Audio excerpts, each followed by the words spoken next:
Nggih, sambil nunggu ya, kita sambil muter. Kita mulai saja. Bismillahirrahmanirrahim. Assalamualaikum warahmatullahi wabarakatuh.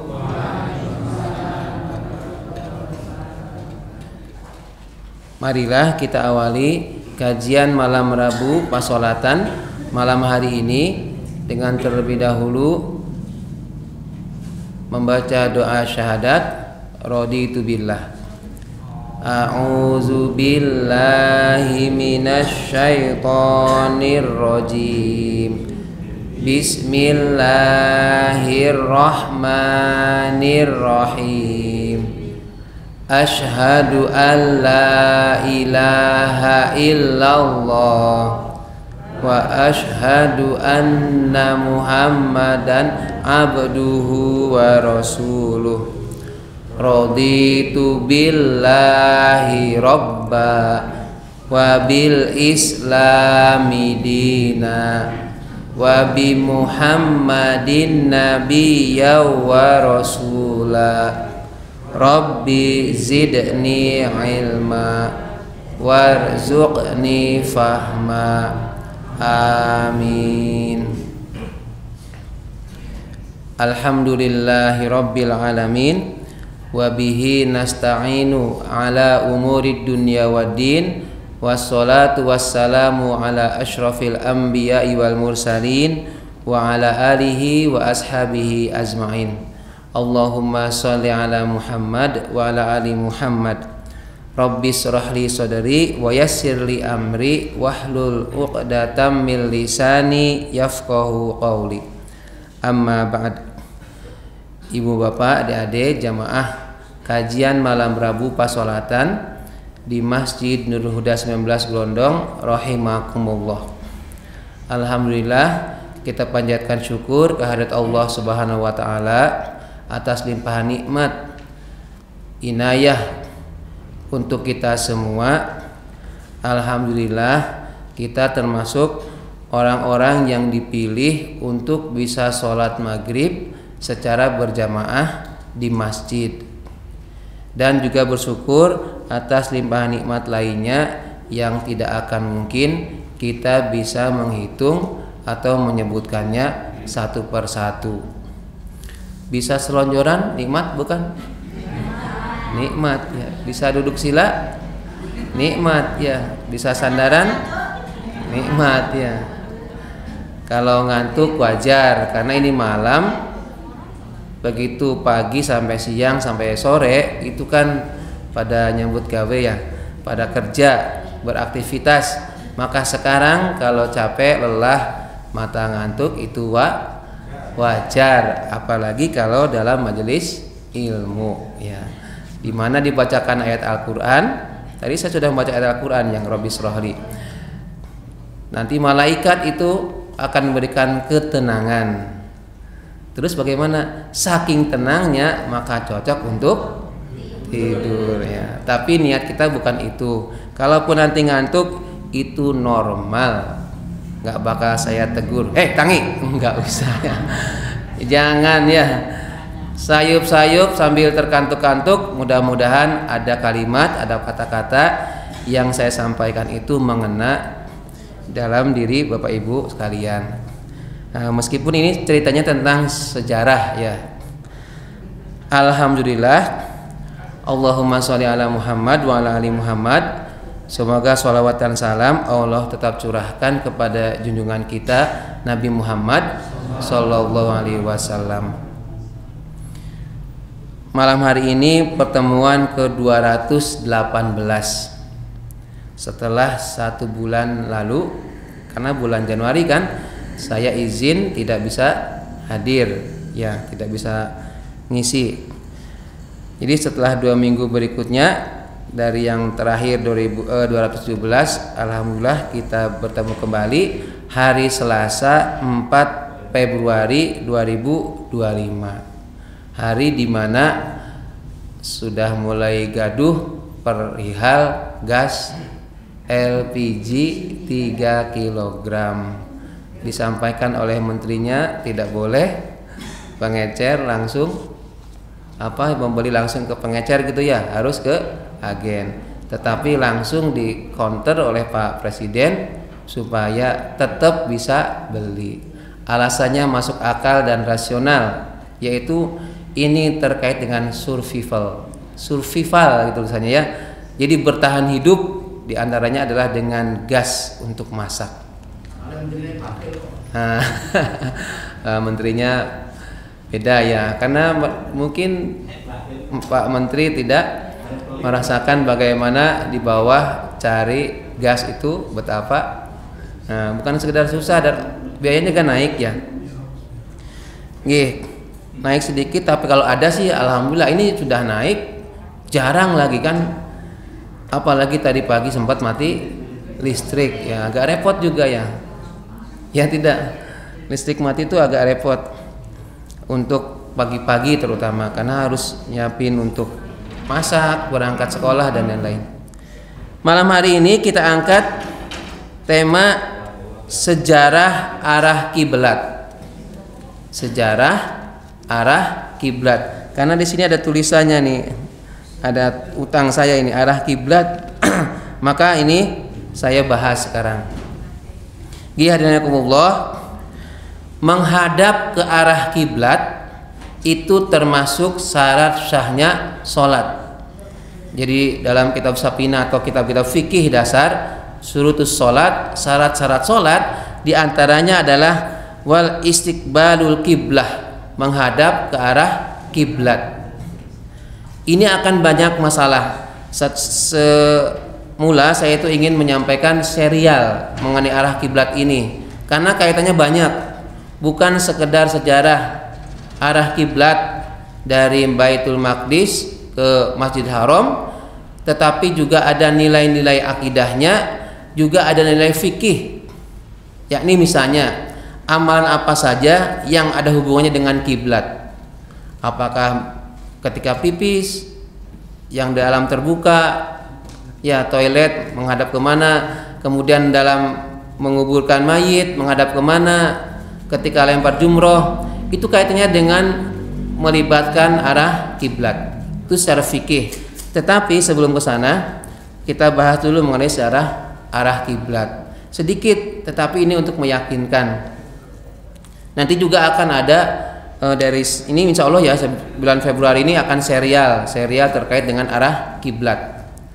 Loh kok Bapak Sholatan bahas masalah arah kiblat? Nah, apa hubungannya? Tadi disampaikan bahwa salah satu syarat sah sholat yaitu istiqbalal kiblah, menghadap ke arah kiblat. Sebagaimana nih kemarin tadi malam ya Pak Dawa mengingatkan, ketika pengajian sebisa mungkin ada dasar, ada ayat atau hadis. Memang betul ya, tidak asal bicara, tapi ada dasarnya, satu ayat atau satu hadis. Maka saya yang sudah biasa ini saya kemukakan dulu hadis atau ayat-ayatnya sebagai dasar dari membahas tentang arah kiblat. Di antaranya hadis ayat Al-Qur'an surat Al-Baqarah ayat 142 sampai 155 itu ada hubungannya dengan arah kiblat, dengan Masjidil Haram. Saya kutip ayat 144 meskipun tidak semua. A'udzubillahi minasyaitonirrajim. Qad naro taqalluba wajhika fis samai falanuwalliyannaka qiblatan tardoha fawali wajhaka syatral masjidil haram. Sungguh kami, yakni Allah, sering melihat mukamu, muka Nabi Muhammad, menengadah ke langit, maka sungguh kami akan memalingkan kamu ke kiblat yang kamu sukai. Palingkan wajahmu atau mukamu ke Masjidil Haram. Ke Masjidil Haram. Nanti ceritanya nanti. Lalu berdasarkan ayat Al-Qur'an tadi ada juga diperkuat dengan hadis. Idza qumta ilas shalah wasbighil wudu summa staqbilil kiblati fakabbir. Apabila kamu berdiri untuk melakukan sholat, maka sempurnakanlah wudu, lalu menghadaplah ke arah kiblat. Setelah itu fakabbir, kemudian bertakbirlah. Kalau mau sholat itu secara ringkasnya ini, maka apa? Fa'asbigil wudu, sempurnakan wudu. Sempurnakan wudu itu diantaranya memenuhi rukun wudu. Ada sunnah wudu, termasuk dalam keadaan dingin atau tadi pagi gelap ya, tetap menyempurnakan wudunya. Mana yang perlu dibasuh, mana yang perlu dicuci. Kemudian menghadaplah ke arah kiblat. Fakabbir, lalu bertakbirlah. Meskipun sudah wudu, tapi jenengan kok sholatnya menghadap bukan kiblat, Allahu Akbar, itu belum namanya sholat ya. Nah, kecuali kalau nggak tahu, misalnya pendatang datang ke rumah jenengan bingung, langsung aja Allahu Akbar, ternyata menghadap selatan. Nah, itu beda lagi urusannya. Dulu pernah disampaikan ya, ada yang siapa Pak Badawi atau Pak Istadi yang pernah cerita di Gunung Kidul ya, menghadap beda arahnya ya. Itu dari hadis riwayat Bukhari sahih. Kemudian ma bainal masyriqi wal maghrib kiblah, di antara timur dan barat itu adalah kiblat. Hadis riwayat Tirmizi. Nanti kita sesuaikan dengan geografis kita ya. Kok antara timur dan barat itu ada kiblat? Kita kan bukan ya, tapi antara utara dan selatan. Nah, karena kita beda letak geografisnya antara berada di sebelah mananya Mekah dengan sebelah mananya Madinah. Ini saya bacakan ayat-ayat Al-Qur'annya dulu ya. Kemudian diperkuat juga dalam Quran surat Al-Baqarah 150-nya. Saya bacakan artinya saja. Dan dari mana saja kamu, maka palingkanlah wajahmu ke arah Masjidil Haram. Dan di mana saja kamu berada, maka palingkanlah wajahmu ke arah Masjidil Haram. Quran surat Al-Baqarah ayat 150.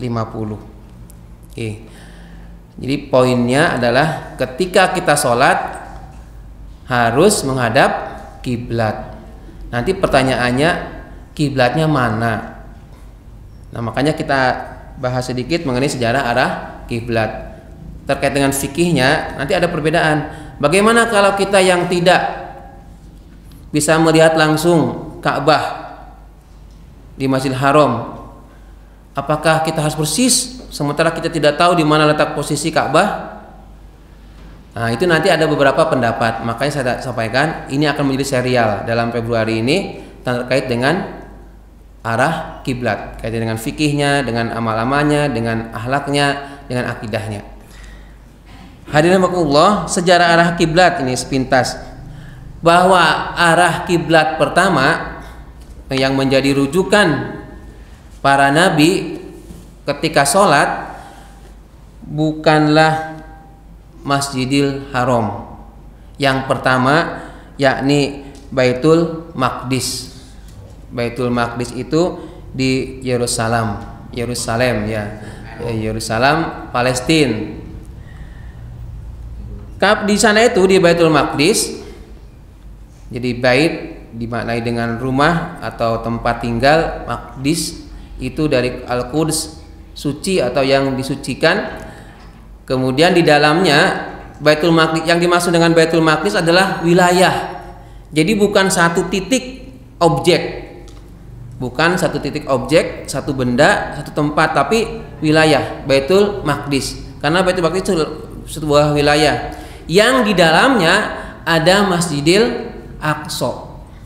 Nah, Masjidil Aqsa itu menjadi bukti sejarah bagaimana peristiwa Isra Mi'raj dari Masjidil Haram di Mekah pada suatu malam, kemudian ke Masjidil Aqsa di Palestina. Dari sana kemudian Mi'raj atau naik ke Sidratul Muntaha, ke lapisan langit, lalu ke Sidratul Muntaha. Jadi Masjidil Aqsa yang ada di Baitul Maqdis ini menjadi tempat bersejarah. Ada nilai sejarahnya terkait dengan ritual agama Islam, terlebih mengenai sholat. Nah, awalnya kiblat pertama adalah Baitul Maqdis di Yerusalem, Palestina. Di dalamnya ada Masjidil Aqsa. Tetapi kemudian mengalami perubahan. Jadi pertamanya adalah di Baitul Maqdis, ke arah Baitul Maqdis, lalu ada turun ayat yang tadi saya bacakan, berubahlah arah kiblatnya dari arah Baitul Maqdis ke Masjidil Haram di Mekah. Dalam ayatnya tadi, fawalli wajhaka syatrul Masjidil Haram, palingkanlah wajahmu ke arah Masjidil Haram yang kamu sukai. Palingkanlah wajahmu ke arah Masjidil Haram. Jadi kalau di kapan itu terjadinya? Terjadinya pada tahun kedua Hijriyah. Kalau tahun kedua Hijriyah berarti masih di Mekah atau sudah di Madinah? Sudah di Madinah. Jadi tahun kedua Hijriyah berarti 2 tahun setelah Nabi hijrah dari Mekah ke Madinah. Mekah itu sebelah kanan ya, karena sebelah selatan, ke Madinah utara. Dari Mekah ke Madinah.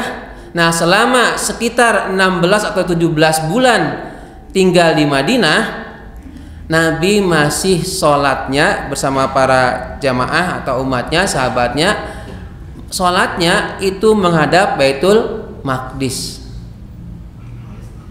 Baitul Maqdis di Palestina. Kalau diurut-urutkan, kalau ditarik garis lurus ya, titiknya begini.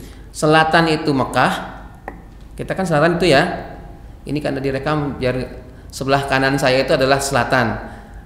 Mekah, kemudian Madinah, baru Masjidil Aqsa, Palestina. Jadi Mekah, Madinah ke Palestina, ke Baitul Maqdis.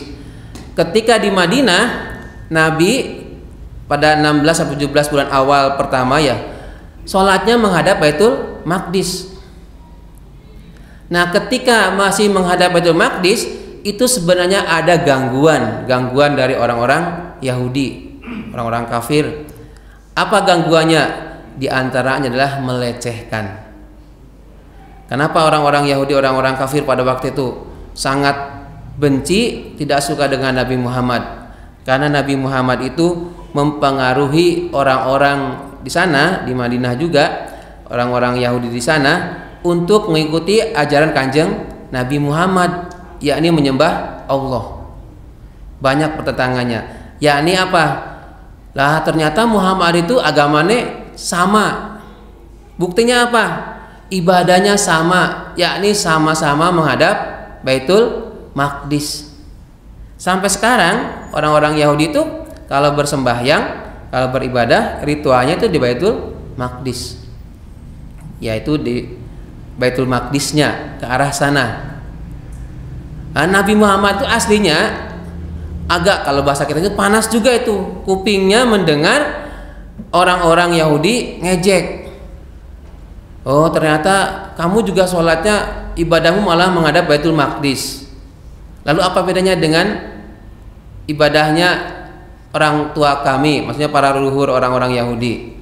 Jadi pengennya itu gak usah gawe-gawe agama anyar gitu ya.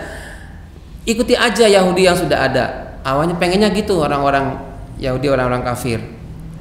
Nah, Nabi Muhammad itu maka apa?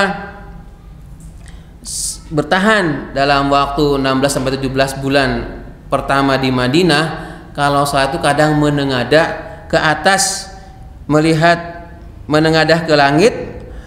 Qad nara taqalluba wajhika fis samai, maksudnya menghadap ke langit itu yakni apa? Memohon kepada Allah, berdoa. Ketika saat itu menghadapnya ke langit, meskipun arahnya Baitul Maqdis, tapi pandangannya ke langit, ke atas, berharap kepada Allah supaya ada wahyu, ada perintah, arah sholatnya itu tidak lagi ke Baitul Maqdis. Supaya apa? Beda dengan Yahudi. Begitu beda kan, jadi sudah Yahudi nggak bisa lagi ngejek. Nah, ternyata pada malam disebutkan ini dalam tarikh Nabawiyah ini, kisah-kisah para rasul. Pada bulan Rajab tahun kedua Hijriah turun ayat 144 Quran surat Al-Baqarah yang tadi di awal saya bacakan. Jadi ketika menengadah ke langit ini pada bulan Rajab, lalu turunlah ayat ini. Bagaimana turunnya? Yakni melalui malaikat siapa? Jibril, ya, malaikat Jibril. Melalui malaikat Jibril turun ayat ini, yakni supaya Nabi Muhammad memalingkan wajahnya semula dari mengarah ke Baitul Maqdis berubah menjadi ke arah Masjidil Haram ketika sholat. Ini terjadi pada tahun kedua Hijriah bulan Rajab. Jadi bulan Rajab kesana di Madinah baru sekitar 1 tahun 4 bulan atau 1 tahun berapa? 16 bulan itu. 16 bulan berarti kan 1 tahun 4 bulan ya. 1 tahun 5 bulan atau 4 bulan di sana masih menghadap Baitul Maqdis. Tapi setelah itu ada turun ayat supaya Nabi Muhammad memalingkan wajahnya ke Masjidil Haram. Jadi selama itu di Madinah awal-awalnya Nabi Muhammad sholat fardu 5 waktunya masih menghadap Baitul Maqdis. Setelah ayat Al-Quran surat Al-Baqarah ayat 144 arahnya berubah ke Masjidil Haram. Kapan ini terjadinya? Yakni ketika Nabi Muhammad SAW sedang memimpin sholat zuhur. Dalam hadis yang lain sholat asar, tapi yang kuat sholat zuhur. Ketika suatu siang di bulan Rajab tahun kedua Hijriah ini, Nabi Muhammad SAW menjadi imam sholat zuhur. Berarti di belakangnya ada makmum, yakni para sahabatnya yang di Madinah. Ketika selesai rakaat kedua, mau naik ke rakaat ketiga, turun ayat ini. Karena perintah Allah itu langsung, begitu ayat turun perintahnya langsung dilaksanakan. Jadi tidak diendapkan atau dirampungi enggak, langsung berubah. Ilustrasinya ya Bapak Ibu biar bisa mengilustrasikan. Ini ilustrasi bukan menyamakan gerakan seperti Rasulullah SAW itu menghadapnya ke arah Baitul Maqdis di Madinah. Ke Baitul Maqdis itu tadi ke arah mana? Utara. Sementara Masjidil Haram di mana? Selatan. Kira-kira hadap kalau di baris-baris ya, hadap kanan, hadap kiri atau balik kanan? Balik kanan. Ya. Nah, Pak Widi, balik kanan ya. Dari sini ke sini kan balik kanan. Kalau pakai matematika berarti besarnya putaran itu 180 derajat. Dari arah Baitul Maqdis ke sana utara berubah ke selatan. Cheers. Lah kan berarti menghadap ke makmum. Nah, ini kalau yang penasaran kan berarti makmumnya bagaimana dong? Makmumnya berubah mengikuti gerakan Nabi, tapi tidak putar aja, tapi di belakangnya Kanjeng Nabi menghadap ke Masjidil Haram. Dari situlah mulai Masjidil Haram menjadi arah kiblat yang kedua setelah Masjid Baitul Maqdis. Itu bulan Rajab ya, bulan Rajab ini hampir mirip dengan bulan Isra Mi'rajnya ya. Di mana letaknya? Yakni ketika sholat di masjid. Bayangan Bapak Ibu bukan masjid seperti ini loh ya. Masjidnya itu masih seperti padang, maksudnya tidak ada bangunan-bangunan, ada atap-atapnya seperti ini. Itu bekas rumahnya Bani Salamah. Rumahnya Bani Salamah, area di sana dijadikan masjid di Madinah. Di masjid itu letaknya, ini dalam buku sejarahnya, terletak di Kuba. Kuba itu masih bagian dari Madinah. Di atas sebuah bukit kecil, sebelah utaranya Harroh Wabroh di Madinah. Ini yang Pak Asilan atau Bu Tiwung atau bapak-bapak yang sudah ke Madinah mungkin bisa membayangkan sedikit situasinya Madinah seperti apa? Sudah kebayang ya? Masih ingat nggak nih Bu Tibang ya? Sama Bu siapa ini? Masih ingat Bu ya? Kalau Pak siapa? Pak Padmono nggak ikut ya?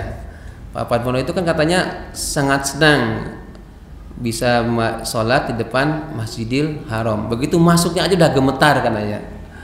Oh, tenan aku sampai ke Masjidil Haram. Ya kan gitu kan dulu ceritanya ya, ketika syukuran di rumahnya. Gemetar sampai masjidnya saja itu belum kelihatan. Sudah apa? Nggak percaya kalau sudah sampai ke Masjidil Haram.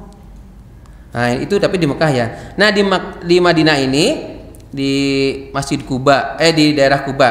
Kemudian masjid tempatnya yang dijadikan Nabi SAW bersama umatnya, jamaahnya sholat zuhur yang arahnya dua rakaat pertama ke arah Baitul Maqdis, dua rakaat terakhir ke Masjidil Haram. Namanya masjid milik Bani Salamah. Kemudian karena ada dua kiblat, dikenalah Masjid Qiblatain. Kan Bu, ke Masjid Qiblatain enggak? Iya, di Kubanya. Tapi beda dengan Masjid Kubanya kan? Jadi di Kuba itu ada Masjid Kubanya yang pertama kali sholat Jumat. Nah, ini Masjid Bani Salamah Qiblatain. Ini ada masjid ada 3 kan masjid yang diistimewakan. Jadi kalau bahasa kitanya, kalau kamu bepergian, maka pergilah ke 3 tempat. Pertama Masjidil Haram ya di Mekah, kemudian Masjidil Aqsa di Palestina, lalu ke masjid ini Qiblatain. Masjid Nabawi juga ada yang menyebutkan Masjid Nabawi. Ya. Beberapa hari yang lalu ya, bulan Januari itu saya beserta dari Ibu-ibu Aisyah dan cabang ya Muhammadiyah itu ke yang di Boyolali, miniatur Ka'bah.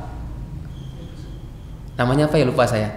Jadi di sana itu kalau yang saya alami ya, kalau manasik haji itu ada Ka'bah, paling pas di Bantul Ka'bah gede banget. Tapi kan di setting di lapangan. Ini titik, ini sofa, ini marwa, ini kan. Nah, kalau di sana di Boyolali itu persis.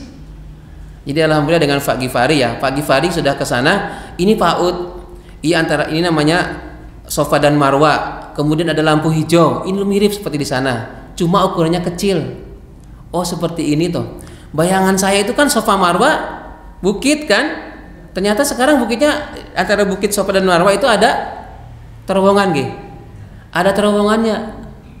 Kalau zaman aslinya Nabi Ismail Siti Hajar kan bukit. Ya, terjal bukit. Jadi ada bukit Uhudnya juga. Bagaimana tempat lempar jumroh itu di Boyolali. Jadi kalau mau ke sana, ini malah promosi ya.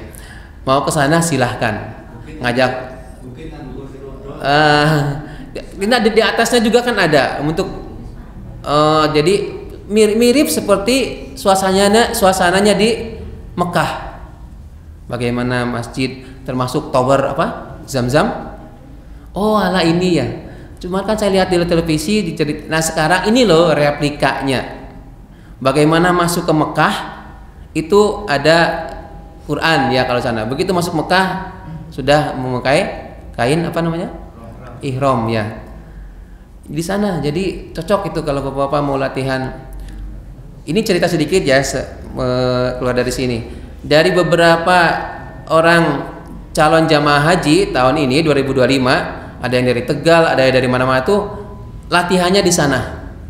Loh, kok orang Semarang sendiri? Orang Semarang ada yang ke sana rombongan. Loh, kenapa kok tidak di Semarang? Kalau yang di Semarang itu ada memang Ka'bah, tapi tidak seperti mirip suasana di Mekah. Sementara yang di Boyolali itu mirip banget. Jadi kami itu datang pertama itu ke Masjid Nabawi di Karanganyar, mirip seperti Masjid Nabawi. Nanti kalau mau bayar 5.000 ke atas, ke menaranya, pinjam sewa, naik masuknya 5.000, sewanya 10.000, pinjam teropong. Oh, lihat bagaimana di bawah ya, kota-kota yang ada di Jawa Tengah kelihatan. Nah, coba kalau tanpa ada gedung itu melihat ke bawah itu deg-degan ya. Saya kuat naiknya, begitu turunnya deg-degan, deg-degan. Jadi kerasa pas turunnya itu ya. Memang ada lift ya. Baik. Ibu-ibu kalau mau ke sana ya, ibu-ibu hadroh atau mungkin dari takmir ke sana ya. Ya silahkan, nanti kalau saya ikut juga pengen lagi ya. Karena siapa tahu ya, nyicil sinau haji itu ya dari situ kan ya. Bukan sekedar cerita-cerita dari yang sudah ke sana gini. Kalau di sana itu menggambarkannya jelas. Apalagi nanti kalau sudah ada yang sudah naik haji, sudah ke Mekah, menceritakan ini loh, ini lebih mengena ya. Insya Allah ya. Yang mudah-mudahan tidak bulan ini ya, bulan setelah Ramadan ya. Ada donatur siapa, misalkan ongkosnya gratis ya. Transportnya maksudnya kesananya jenengan misalkan sampai sana mau beli sate kelinci atau apa ya silahkan. Ya sekalakan ya ke sana. Jadi kalau diceritakan oleh orang yang sudah pernah itu beda rasanya. Ya. Jadi ini loh, ini bagaimana Hijr Ismail apa namanya itu? Hajar Aswad. Jadi kemarin itu saya bisa melihat Hajar Aswad tanpa berdesak-desakan. Oh ini Hajar Aswad, iya. Oh diintip apa ya, hitam ya, nggak tahu dibuat dari mana, dari apa gitu ya. Ya karena tidak diatur, memang disetting rombongan ini dulu selesai, sampai ini selesai. Jadi nggak berdesak-desakan. Hanya di rombongan kami itu hanya 55 dikurangi 52-an. 52 ya, ada anak kecil. 52, jadi nggak begitu bejubel. Enak ya kalau simulasi ke tempat yang mirip-mirip. Nanti ibu-ibu atau bapak-bapak yang sudah naik haji bisa cerita itu ya. Ini loh tempat-tempatnya, patokannya ada tiang-tiang di Masjidil Haram itu, ini loh patokannya. Jadi ada indikatornya ya. Saking luasnya kan. Jadi kalau misalnya pintu ini kan pintunya katanya sama semua. Yang bedain nomor, angkanya. Yang kalau mentok banget lihat tower Zamzam. Ya, apa namanya? Tower Zamzam bukan? Itu ya, menara yang tinggi banget. Apa? Namanya apa, Pak? Jam gadang, ya seperti jam gadang namanya. Kemarin saya dikasih tahunya itu tower Zamzam atau apa gitu ya. Jadi di bawah situ. Hadirinkumullah. Kalau dihitung secara jarak dari Masjid Qiblatain, kalau dilihat dari Masjid Nabawi, diukur dari Masjid Nabawi itu sekitar 7 km jaraknya. Masih sama-sama di Madinah, tapi jaraknya sekitar 7 km. Dari sini kemana? Ke Piyungan? Ke Malioboro terlalu jauh. Pokoknya 7 kilo lah ya guys, 7 kilo. Ke Harjolokito mungkin ya. Ke Harjolokito tuh 6 kilo PP. Nah, karena kalau saya nganter itu kan Blok O ya. Ya ke sana lagi. 7 km kurang lebih dari Masjid Nabawi ke Masjid Qiblatain yang tadi arah kiblat. Nah, jadi setelah Nabi Muhammad menerima, saya ulangi wahyu tadi, Nabi Muhammad beralih arahnya semula ke Baitul Maqdis, kemudian ke Masjidil Haram. Nabi senang banget ke Masjidil Haram. Kenapa? Karena nabi-nabi sebelumnya pun banyak ya, karena ada nabi yang ke Baitul Maqdis juga ya, nabi-nabi yang turunan Israel, Bani Israel. Kalau Nabi Adam, Nabi Ibrahim, Nabi Ismail sampai ke Nabi Muhammad itu ditunjukkannya ke arah Masjidil Haram. Di sana ada Baitullah, rumahnya Allah. Hati-hati ini kalau ke anak-anak. Berarti Allah punya rumah. Masjid juga Baitullah. Berarti Allah rumahnya banyak. Hati-hati ini kalau ke anak kecil. Jadi kalimatnya Baitullah itu artinya apa? Rumah Allah di Mekah sana, Ka'bah. Tapi masjid juga termasuk Baitullah. Kalau gitu Allah rumahnya banyak. Ya. Jadi memahamkan ke anak-anak. Jadi kalau saya buat begini, sekiranya kita itu belum bisa ke Masjidil Haram untuk haji ya, ataupun umroh belum bisa, maka setidaknya sholat fardu kita itu dilakukan di Baitullahnya terdekat dengan kita. Kalau kita belum bisa, belum mampu secara finansial, secara biaya ke Baitullah di Ka'bah di Madinah sana, di Mekah belum kuat, maka kita latih sholat fardu kita di Baitullah terdekat dengan kita.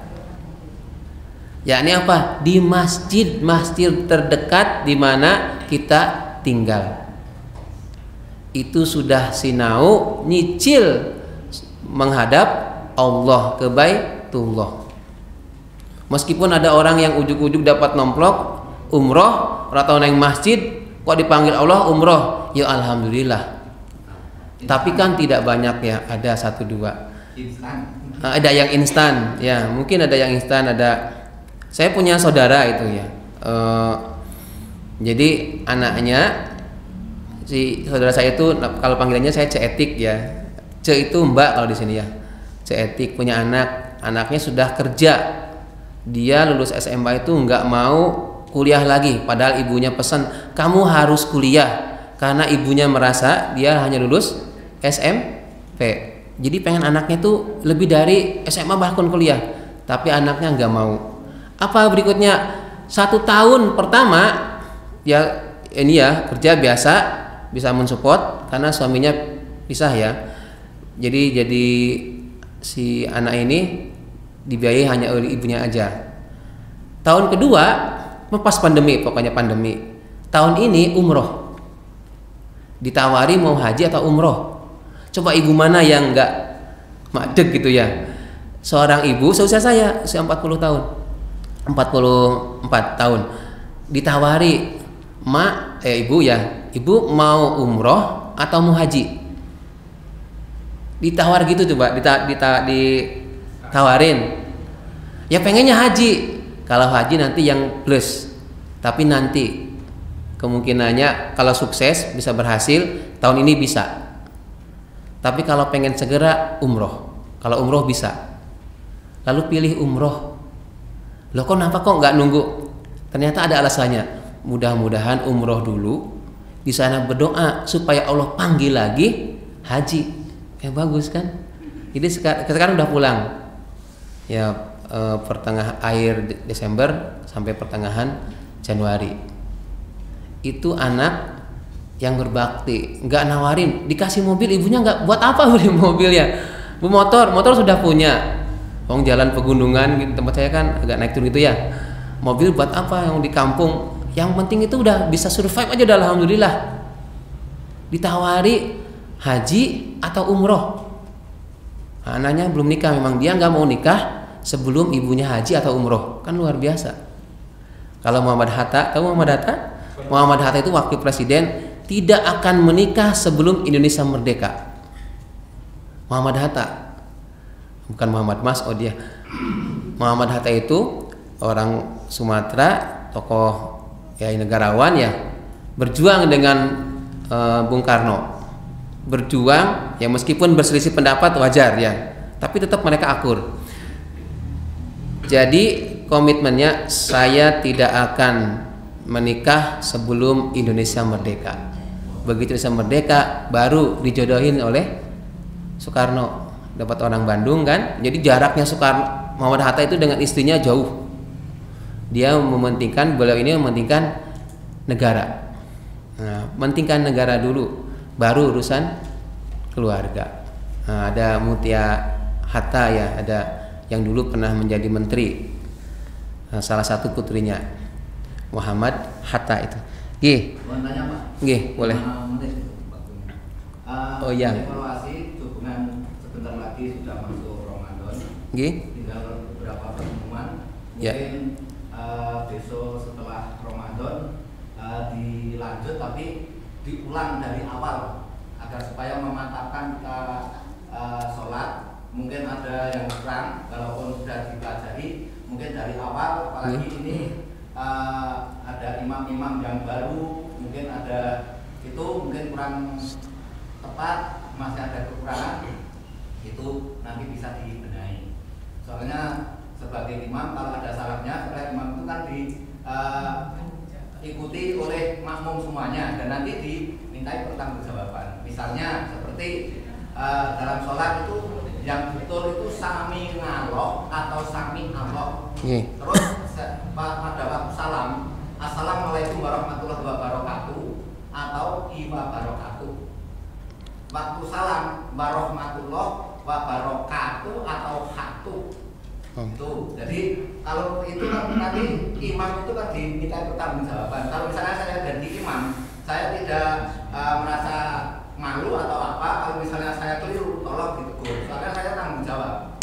Itu Pak. Jadi kalau misalnya sudah sami ngaloh itu sudah betul, ya itu berarti bisa dipertahankan.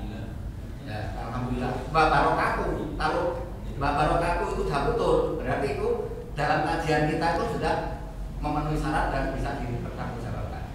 Dan assalamualaikum warahmatullahi wabarakatuh. Hak itu sudah betul. Itu berarti makmum mengikuti itu sudah betul. Jadi nanti sebagai imam itu sudah tidak ada tanggungan yang nanti bisa ditanggung pada beliau. Mohon dibetulkan kalau misalnya itu betul itu bisa ditiru, tapi kalau itu belum pas atau kurang betul mohon direvisi atau dibetulkan agar supaya apa? Apalagi tolong besok setelah ini jadi arti makna daripada sholat itu bagaimana, misalnya sami Allah itu bagaimana, sami Allah itu bagaimana, Allahu Akbar itu artinya itu tolong nanti dicantumkan supaya semua bisa menikmati pada waktu sholat. Dan sholat itu jangan panjang-panjang ayatnya, soalnya ya seperti saya Pak, terus terang saja. Kalau misalnya sepanjang suratnya itu saya sangat-sangat ngapet gitu. Jadi apalagi bacanya terlalu pelan, terus panjang, itu kasihan makmum. Jadi agar supaya bijak, bagaimana supaya itu jadi masukan dan jadi apa ya, koreksi. Jadi mungkin ada teman-teman yang mau menyampaikan sudah sampai lewat saya, mudah-mudahan bisa dipertimbangkan. Terima kasih. Oke, terima kasih Pak Kasilan. Jadi usul konkretnya itu setelah Ramadan kita kembali lagi ke materi awal ya. Setuju tidak? Setuju. Dari mulai takbir dulu pernah dibahas, kita ulangi lagi. Nggak apa-apa Bu ya. Kita itu ngaji nggak ada batasnya selama hayat kita masih ada, maka kewajiban kita adalah tholabul ilmi meskipun materi.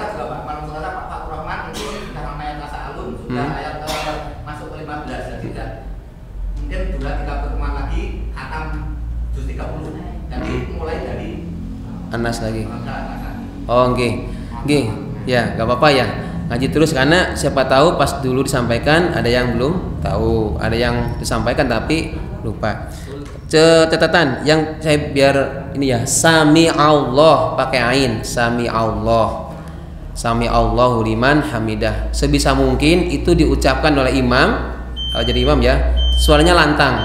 Kemudian yang salam bukan salamun, tapi as pakai alif lam samsiahnya. Assalamu alaikum, bukan salamu alaikum, tapi assalamu alaikum. Yaitu memang sepertinya sepele, tapi tahu bacaan yang benar itu lebih baik. Insya Allah Pak Haji Kasilan dan yang lain kita akan ulangi lagi setelah bulan Ramadan. Jadi Februari ini seperti saya sampaikan serial mengenai arah kiblat. Nggih, eten nggih. Saya kira cukup. Ada Pak Haryono. Mendesak itu tolong sing ini mendesak. Enggak bisa ditunda-tunda kalau bacaan salah yang betul itu loh. Masalahnya imam di sini itu macam-macam itu bacanya. Satu aja tapi menurut kaidah yang benar gimana gitu. Kalau Pak Masuk itu sudah jangkep istilahnya tenun. Oh nggih, terima kasih. Nggih. Ya nanti disampaikan mana opsi salam dalam sholat ya, yang ada rujukannya. Mau assalamualaikum saja juga boleh, assalamualaikum juga boleh. Tapi kalau saya lebih dilengkapkan karena apa? Sama-sama sunnah ya. Istighfar, astagfirullah boleh, astagfirullahalazim boleh, astagfirullahaladzim wa atubu ilaih boleh. Allahumma anta rabbi sampai akhir juga boleh. Nah, kalau ada yang bisa panjang ya panjang silahkan. Nggih ngeten nggih. Satu lagi Pak. Nggih, Pak. Kalau kita sedang baca Al-Quran, ada adzan itu sebaiknya berhenti atau dilanjutkan? Top, bagus ini. Bagaimana ketika kita baca Al-Quran, ada adzan, stop, dengarkan, tirukan adzan. Misalkan iyyaka na'budu wa iyyaka nasta'in. Allahu akbar, stop bacaannya, dengarkan Allahu akbar. Sampai kapan? Sampai la ilaha illallah selesai. Allahumma rabbaha di utama. Kemudian lanjutkan baca ayat Al-Quran. Loh kenapa kok kalau baca Al-Quran loh ya, mau baca hadis atau baca Al-Quran stop dulu karena adzan itu tidak bisa diulang. Kalau baca Al-Quran di stop, dilanjutkan boleh kan? Nggak bisa jenengan misalnya Pak Jumar Allahu akbar saya tanggung besek ya ora iso atau mau pipis dulu nggak bisa, tuntaskan. Jadi begitupun ketika mendengar azan, tuntaskan dulu azannya, setelah itu baru aktivitas yang lainnya. Kalau pas lagi baca Quran lagi lanjutin. Sedikit mau ngasih masukan sama Pak Badawi. Mohon di sini umpama azan lebih dahulu, kurang 2 menit mohon berhenti. Soalnya kita kan kadang-kadang kewan sudah masuk azan tapi sini belum selesai, mana yang mau ditunggu. Nah, mudah untuk pemasukan ini bisa dipahami. Pokoknya kalau pas baca Quran kurang 2 menit pun diselesaikan.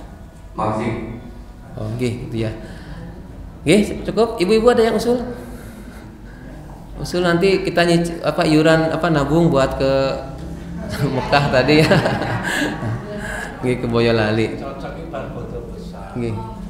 Bodoh besar nggih nanti siapa tahu ada yang jadi donatur ya. Siapa tahu Eca tiba-tiba dapat rezeki terus akhirnya apa namanya satu bis gratis ya. Satu bis. Nggih. Sambut nggih. Mari kita akhiri dengan bersama-sama membaca doa kafaratul majelis. A'udzu billahi minasyaitonir rajim. Bismillahirrahmanirrahim. Subhanakallahumma rabbana wa bihamdika asyhadu an la ilaha illa anta astaghfiruka wa atubu ilaik. Alhamdulillahi rabbil alamin. Assalamualaikum warahmatullahi wabarakatuh.